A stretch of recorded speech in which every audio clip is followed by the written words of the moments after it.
Dan ternyata ya, untuk tahu rahasia Tolut agar bisa mengalahkan Jalut, kita harus membuka dulu kotak Pandora yang ada dalam diri kita, yaitu tabut. Makanya kalau baca footnote ya, catatan kaki dari beberapa terjemahan Al-Quran, ada yang mengatakan bahwa tabut itu adalah suatu tempat di mana Taurat, ya kitabnya Nabi Musa, ditempatkan. Ya tentu saja Taurat itu ada tulisannya, syariatnya, tapi dia juga ada hakikatnya. Ada yang ditulis. Jangan lupa ya, kalau kita melihat tulisan itu ada dua. Ada yang tertulis, pasti ada yang sedang diceritakan oleh tulisan itu yang tidak tertulis. Jadi kalau kita membaca tulisan, jangan lupa, jangan terjebak pada tulisan. Karena tulisan itu sedang menceritakan sesuatu yang tidak tertulis. Jadi tulisan itu hanya mengkomunikasikan saja. Jadi sebetulnya hakikatnya tabut ini adalah suatu kotak Pandora. Suatu lokus yang ada pada diri setiap manusia. Dan kalau kita sudah bisa membuka kotak Pandora itu dengan kunci rahasianya, maka kita akan menemukan kitab sejati kita. Kita akan menemukan harta karun yang terpendam dalam diri kita. Nah, siapapun yang sudah menemukan harta karun itu, maka dia akan punya kekuatan yang disimbolisasi dengan Tolut. Sehingga Tolut ini bisa mengalahkan satu simbolisasi yang ada pada diri kita, yaitu Jalut. Sehingga kita akan terbebas dari apa yang disebut dengan Togut. Apa sih sesungguhnya Togut itu? Ya, nanti kita akan baca ya. Ternyata Togut itu adalah ya sesuatu yang bisa mengantarkan kita dari cahaya kepada kegelapan. Sedangkan kebalikan dari Togut itu adalah Tuhan. Sedangkan Tuhan itu adalah yang bisa memindahkan dari gelap kepada cahaya.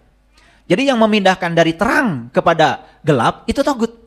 Nah, yang memindahkan dari gelap ke terang itu adalah Tuhan. Assalamualaikum warahmatullahi wabarakatuh. Salam sejahtera untuk kita semua. Om Swastiastu. Namo Buddhaya. Salam kebajikan. Sampurasun. Rahayu Sagung Dumadi. Semoga seluruh makhluk hidup di semesta ini, baik yang berwujud maupun yang tidak berwujud, di seluruh tingkatan, di seluruh ruang dan waktu, semoga mereka semua senantiasa berbahagia. Semoga mereka semua terbebas dari segala penderitaan. Semoga kita semua selalu menjadi sumber cinta, sumber sukacita, sumber kebahagiaan, sumber keberkahan bagi semua makhluk. Jangan sekali-kali diri ini dijadikan sebagai sebab terjadinya penderitaan bagi makhluk manapun. Kita tentu bersyukur karena hari ini kita masih bertemu matahari. Hari ini kita masih bertemu pasangan kita. Hari ini kita masih bertemu anak-anak kita. Hari ini kita masih bertemu dengan sahabat-sahabat kita. Hari ini kita masih bisa melihat indahnya alam semesta. Hari ini kita masih diberi izin untuk menggunakan seluruh organ tubuh kita dengan baik. Itu adalah kemewahan yang luar biasa. Oleh karena itu sudah sepantasnya kita menyampaikan penghormatan yang setinggi-tingginya kepada Sang Pemilik semesta ini dengan memujinya bersama-sama membaca hamdalah. Alhamdulillahirabbil alamin. Mari kita awali kajian kita hari ini bersama-sama memohon ridho dan berkahnya. Semoga sisa waktu yang diberikan semesta kepada kita menjadi sisa waktu yang menjadi syafaat bagi kita. Kita bisa menebus semua kebodohan kita, kelalaian kita, ketidaksungguhan kita dalam menjalani kehidupan. Oleh karenanya, mari kita sapa asma Allah dengan kelembutan dan cinta seraya membaca basmalah. Bismillahirrahmanirrahim. Ada 4 kata penting yang akan kita ungkap rahasianya saat ini. 4 kata penting ini ada di Quran surat Al-Baqarah. Kata yang pertama adalah Tolut. Kata yang kedua adalah Jalut. Kata yang ketiga adalah Tabut. Dan yang keempat adalah Togut. Jadi jangan salah ya menyebutnya. Tolut, Jalut, Tabut, dan Togut. Kita akan ungkap rahasia ini. Tapi sebelum kita mengungkap rahasia dari 4 kata ini, saya ingin cerita sedikit. Dalam perjalanan saya mencari guru, hampir semua guru-guru yang saya temui, ketika saya ingin mempelajari kitab suci, karena saya berlatar belakang Muslim, dilahirkan dari orang tua yang beragama Islam, tentu saja saya ingin tahu sedalam-dalamnya rahasia Al-Quran. Di samping saya juga ingin tahu rahasia dari kitab-kitab suci yang lain. Hampir semua guru-guru yang saya temui selalu berpesan, kalau kamu ingin memahami hakikat isi semua kitab suci, syaratnya adalah kamu jangan keluar dari dirimu. Dulu saya nggak ngerti kalimat ini. Kalau kamu ingin mengerti rahasia dari semua kitab suci, kamu jangan keluar dari dirimu sendiri. Lama saya merenungi kalimat itu. Ternyata di Quran saya menemukan perintahnya. Perintahnya ada di Quran surat Al-Isra ayat 14. Iqra kitabaka kafa binafsika al-yauma 'alaika hasiba. Bacalah kitabmu dan cukuplah itu sebagai juru hisabmu.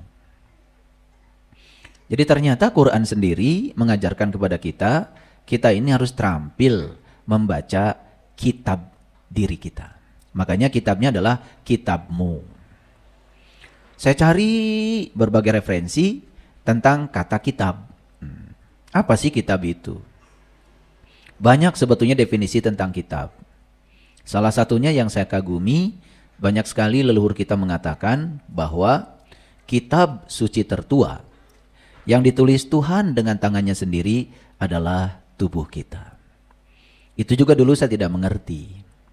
Setelah saya coba mempelajari tubuh ini dari berbagai aspek, dari aspek spiritual, dari aspek intuisi, dari aspek mental, dari aspek energi, dari aspek anatomi secara fisik, ternyata tubuh ini sampai sekarang rahasianya bukan semakin terungkap, malah justru semakin kita dalam mempelajari tubuh ini, semakin tidak tahu apa-apa.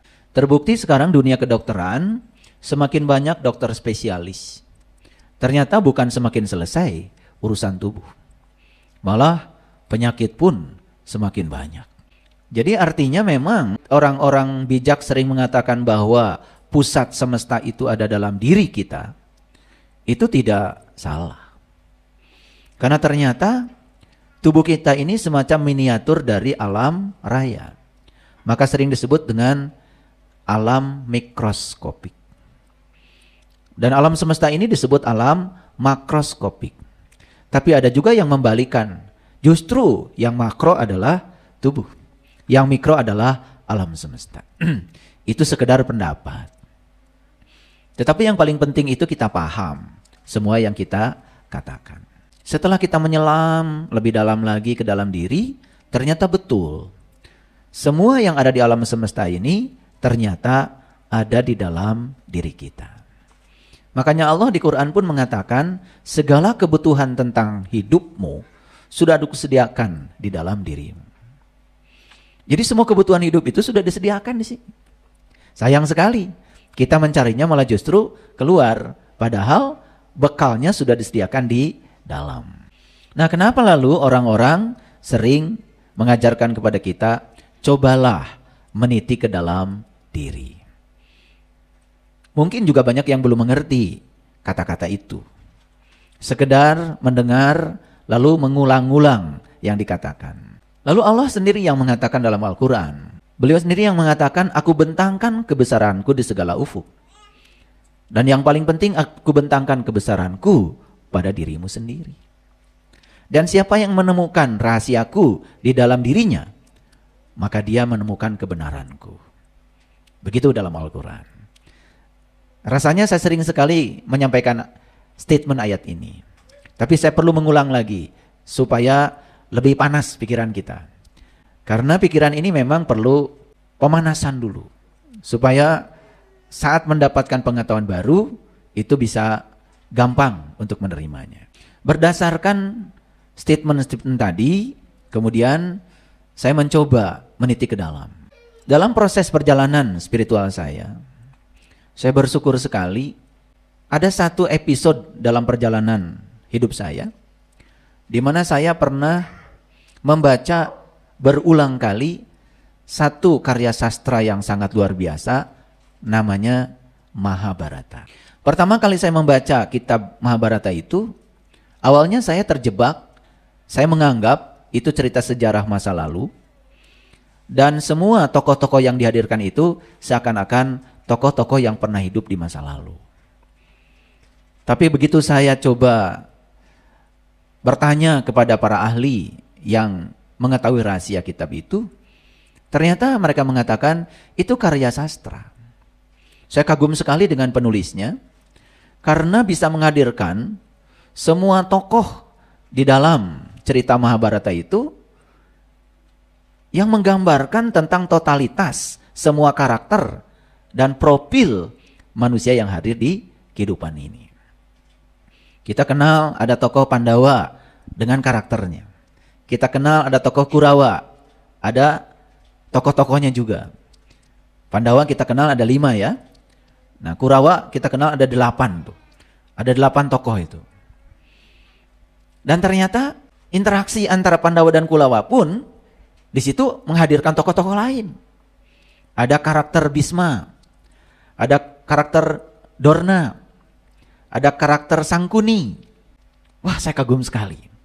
Bahkan ada karakter-karakter yang lain. Ada karakter Dewi Kunti. Jadi banyak yang dihadirkan di situ. Setelah saya coba memahami lebih dalam lagi, ternyata semua peran-peran yang disimbolisasi sebagai karakter-karakter tertentu itu ternyata semua ada dalam diri kita sebetulnya. Kurawa ada di sini, Pandawa ada di sini, karakter Yudhistira ada di sini, karakter Bima ada di sini, karakter Arjuna ada di sini, karakter Nakula di sini, karakter Sadewa juga di sini. Bahkan karakter Duryodhana juga ada di sini. Lengkap sebetulnya kita punya karakter itu.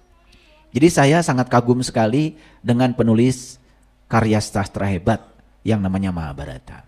Bahkan kalau kita nonton filmnya, ya, semua karakter-karakter itu dengan segala perannya ditampakkan dalam bentuk drama, film, kita kan bisa terbawa, terhanyut. Bahkan menonton itu terkadang tidak terasa, yang ada cuma hangat-hangat air mata. Energinya itu terasa sekali, getarannya terasa sekali. Ternyata begitu saya coba memahami kedalaman isi Al-Quran, saya juga terkejut. Dulu saya mengira kalau di Quran ada kata-kata, ada menyebut nama, saya pikir itu adalah sejarah saja di masa lalu. Sedangkan Quran itu bukan sekedar konseptual, tetapi bersifat kontekstual. Artinya Quran itu di segala zaman itu selalu adaptif dan bisa menjelaskan semua problem di setiap ruang dan waktu. Ternyata nama-nama di situ pun bukan sekedar sejarah masa lalu. Rupanya nama-nama yang disebut dalam Al-Quran pun itu mewakili karakter. Dan ternyata karakter itu juga ada di dalam diri kita. Nah, itu yang akan kita coba ungkap. Jadi kalau saya menggunakan berbagai referensi untuk mengungkap ini, untuk membuktikan saja bahwa kebenaran itu bersifat universal. Kebenaran itu tidak bisa dikooptasi oleh satu golongan tertentu. Dan kebenaran itu, ya, siapapun yang merasakannya, siapapun yang mengalaminya, siapapun yang membuktikannya akan mengalami pengalaman yang sama. Saya terkejut ya ketika membaca tentang Tolut. Saya terkejut ketika membaca tentang Jalut. Saya juga terkejut ketika membaca tentang Tabut. Saya juga terkejut ketika membaca tentang Togut.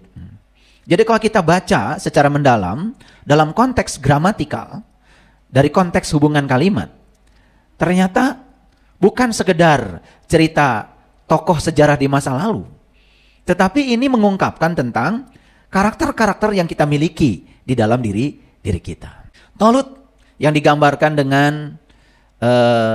simbolisasi dari diri yang jujur, diri yang bertanggung jawab, diri yang baik, diri yang berani, itu ada dalam diri kita. Jalut yang digambarkan sebagai sosok yang jahat, selalu menghadirkan keonaran, selalu menghadirkan masalah, itu juga ada dalam diri kita.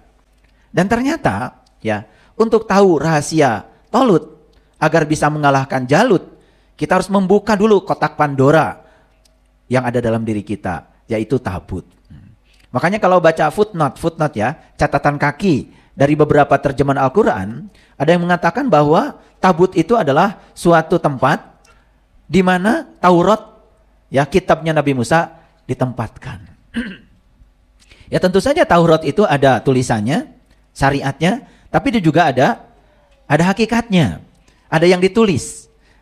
Jangan lupa ya, kalau kita melihat tulisan itu ada dua, ada yang tertulis, pasti ada yang sedang diceritakan oleh tulisan itu yang tidak tertulis. Jadi kalau kita membaca tulisan, jangan lupa, jangan terjebak pada tulisan, karena tulisan itu sedang menceritakan sesuatu yang tidak tertulis. Jadi tulisan itu hanya mengkomunikasikan saja. Jadi sebetulnya hakikatnya tabut ini adalah suatu kotak Pandora, suatu lokus yang ada pada diri setiap manusia. Dan kalau kita sudah bisa membuka kotak Pandora itu dengan kunci rahasianya, maka kita akan menemukan kitab sejati kita. Kita akan menemukan harta karun yang terpendam dalam diri kita. Nah, siapapun yang sudah menemukan harta karun itu, maka dia akan punya kekuatan yang disimbolisasi dengan Tolut. Sehingga Tolut ini bisa mengalahkan satu simbolisasi yang ada pada diri kita, yaitu Jalut. Sehingga kita akan terbebas dari apa yang disebut dengan Togut. Apa sih sesungguhnya Togut itu? Ya, nanti kita akan baca ya. Ternyata Togut itu adalah ya sesuatu yang bisa mengantarkan kita dari cahaya kepada kegelapan. Sedangkan kebalikan dari Togut itu adalah Tuhan. Sedangkan Tuhan itu adalah yang bisa memindahkan dari gelap kepada cahaya. Jadi yang memindahkan dari terang kepada gelap itu Togut. Nah, yang memindahkan dari gelap ke terang itu adalah Tuhan. Jadi ternyata ya, kita ini kan aslinya makhluk cahaya. Kita ini aslinya makhluk langit. Loh, kenapa kita sebagai makhluk cahaya kok tidak bisa memancarkan cahaya sebagai makhluk cahaya? Karena cahaya kita sudah mengalami ya penurunan intensitas. Akibat apa? Akibat kita terlalu banyak bergaul dengan Togut. Ternyata Tolut itu sahabatnya orang yang beriman. Sedangkan Jalut itu sahabatnya adalah manusia-manusia yang masih menuhankan Togut. Nah, dari cerita ini kan bisa melihat petanya ya. Sahabatnya Tolut itu adalah orang yang beriman. Sahabatnya Jalut itu adalah orang-orang yang menuhankan Togut. Jadi sepanjang kita masih menuhankan Togut, gara-gara kita tidak tahu yang sebenar-benarnya Tuhan, karena kita belum kenal, maka sepanjang itu pula yang dominan dalam diri kita adalah karakter Jalut. Nah, untuk mengurangi karakter Jalut supaya yang dominan pada diri kita adalah karakter Tolut, maka kita harus bergeser ya, bergeser. Sehingga kita harus membebaskan diri dari apa yang disebut dengan syirik. Apa sih sesungguhnya syirik itu? Syirik itu kan selingkuh sebetulnya. Syirik itu mendua.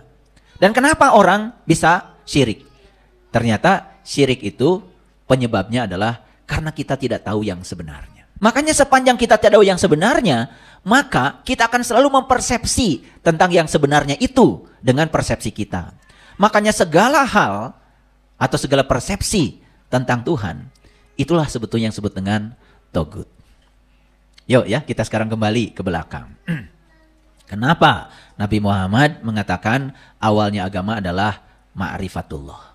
Awaludin ma'rifatullahi ta'ala wa rasuli. Kenapa awalnya agama adalah mengenal Tuhan? Kenapa pondasi agama mengenal Tuhan? Karena supaya dalam beragamanya itu benar. Terbebas dari segala pembenaran dan persepsi. Karena kalau masih ada persepsi dalam diri kita, persepsi itu bukan kebenaran, tapi persepsi itu adalah pembenaran. Nah, segala pembenaran tentang Tuhan atau persepsi tentang Tuhan itu sebetulnya masuk dalam kategori togut. Nah, bukan mengantarkan kita dari gelap kepada terang, malah justru akan membawa kita dari terang kepada gelap. Kira-kira mengerti? Ya, ilustrasinya seperti itu. Baik. Sekarang kita coba masuk agak dalam. Saya ingin menyampaikan Quran surat Al-Baqarah ayat 247. Bisa kelihatan ya? Nah, saya perlu menjelaskan dulu. Kita kan selama belajar agama, terutama agama Islam, suka ada pertanyaan tuh di sekolah, apa bedanya Nabi dan Rasul? Suka ada beda kan? Suka ada pertanyaan begitu kan? Nah, kita pernah membaca definisi itu. Ternyata Nabi adalah orang yang dapat ilmu, tetapi dia tidak boleh menyampaikan ilmunya pada orang lain. Jadi artinya, Nabi itu orang yang dapat ilmu, tapi hanya untuk dirinya sendiri. Nah, kalau Rasul itu adalah orang yang dapat ilmu untuk dirinya dan boleh menyampaikan pada orang lain karena dia sudah diberi izin bicara. Nah, tentang izin bicara itu jelas di Quran surat Al-Qalam ada ayatnya. Man azinallahu rahman wa qala sawaba. Jadi siapa yang diberi izin bicara, maka kata-katanya itu akan berat. Kata-katanya akan berenergi, bervibrasi, dan kata-katanya itu akan didengar. Makanya ada orang yang berbicara hal yang sama, tetapi hanya lewat aja dari telinga kanan ke telinga kiri. Nah, itu namanya belum dapat izin bicara. Jadi Nabi adalah orang yang dapat ilmu, tapi untuk dirinya sendiri tidak boleh menyampaikan pada yang lain. Itu definisi itu diajarkan di semua tingkatan belajar, waktu belajar agama Islam. Sedangkan Rasul adalah orang yang dapat ilmu untuk dirinya sendiri dan boleh menyampaikan pada orang lain. Jadi kan kesimpulannya, setiap Rasul itu pasti Nabi. Tapi tidak setiap Nabi itu adalah Rasul. Jadi sangat masuk akal kalau jumlah Nabi lebih banyak daripada jumlah Rasul. Nah, Rasul yang kita kenal ya di Islam, itu kan setidak-tidaknya ada 25 kan. Dari Nabi Adam sampai Nabi Muhammad sebagai Rasul yang terakhir. Ya toh? Nah, sedangkan Nabi itu ternyata menurut banyak literatur, ternyata Nabi itu banyak. Bahkan ada yang mengatakan bahwa Nabi itu jumlahnya lebih dari 124.000 katanya. Katanya, karena saya belum pernah ngitung. Nah, kenapa harus menjelaskan ini? Karena di sini ada dialek, ada diskusi antara Nabi dengan Nabi. Coba kita lihat ayatnya ya. A'udzubillahi minasyaitonirrajim. Bismillahirrahmanirrahim. Wa qala lahum nabiyyuhum. Ya. Innallaha qad ba'asalakum Toluta malika. Nah, di sini ada kata-kata Tolut pertama kali. Nabi mereka mengatakan kepada mereka, sesungguhnya Allah telah mengangkat Tolut untuk menjadi rajamu. Mereka menjawab, bagaimana Tolut memerintah kami? Padahal kami ini lebih berhak mengendalikan kekuasaan. Sedang dia pun tidak diberi kekayaan yang cukup banyak. Nabi berkata, sesungguhnya Allah telah memilih rajamu dan menganugerahi kepadanya ilmu yang luas dan tubuh yang perkasa. Allah memberikan kekuasaan kepada siapa yang dikehendakinya dan Allah maha luas pemberiannya lagi maha mengetahui. Nah, apa yang tersirat dari ayat ini? Nabi mereka mengatakan, sesungguhnya Allah telah mengangkat Tolut menjadi rajamu. Biasanya kalau kita baca ayat ini, yang terpikir oleh kita, yang namanya raja, itu adalah pemimpin dari suatu kerajaan. Kembali kepada nasihat yang disampaikan guru saya tadi. Kalau ingin memahami hakikat dari kitab suci, jangan keluar dari dirimu. Nah, sekarang kita bawa ke sini. Bawa ke sini. Apakah betul di dalam diri kita ini ada sesuatu yang menguasai diri kita? Pertanyaannya, betul ya? Nah, kan kita itu dalam hidup mau seperti apa? Ya tergantung kita. Jadi sebetulnya yang berkuasa atas diri kita, kan kita sendiri. Nah, pertanyaannya, tubuh ini mau dikuasai oleh raja yang bijaksana, atau tubuh ini mau dikuasai oleh raja yang tidak bijaksana? Terserah kita mau serahkan pada siapa kerajaan ini. Karena yang namanya kerajaan harus ada pemimpinnya. Dan pemimpin dari suatu kerajaan pasti raja kan? Betul nggak? Nah, kita mau mengangkat raja kita ini Tolut, kita mau mengangkat raja kita Jalut, pilihan ada pada diri kita. Karena kita itu diberi dua pilihan. Maka di Quran Allah mengatakan fa'alhamaha fujuroha wa taqwa. Jadi kita itu sudah dikasih dua pilihan. Mau memilih fujur, kaitannya dengan sifat-sifat buruk, mau memilih takwa. Itu pilihan ada pada diri kita. Pelan-pelan ya ngajinya. Ini kecepatannya masih 5 km per jam. Supaya ngerti semuanya. Ya? Oke. Nah, sesungguhnya Allah telah mengangkat Talut menjadi rajamu. Jadi Talut itu adalah ya wakil simbolisasi dari dua potensi. Kan tadi ada potensi fujur, ada potensi takwa. Jadi Talut ini berarti potensi takwa. Nah, kita mau memilih raja kita yang simbolisasi takwa atau simbolisasi dari fujur, ya semua terserah kita. Paham ya? Oke, lanjut dulu. Mereka menjawab, bagaimana Talut bisa memerintah kami, padahal kami lebih berhak mengendalikan kekuasaan daripadanya, sedangkan dia pun tidak diberi kekayaan yang cukup banyak. Ini yang sedang menyangkal. Bisa ditebak nggak kira-kira? Siapa? Dia ini adalah sekelompok manusia yang masih melihat kekuatan itu dari aspek materi, aspek lahiriah. Makanya yang dia perbincangkan itu, masa dia jadi penguasa, kekayaan juga tidak punya? Gitu. Kan yang berhak menjadi penguasa saya pemilik segalanya, kekayaan pun ada di tangan saya. Nah, kira-kira kalau dalam cerita Mahabharata, ini persis seperti wataknya Kurawa.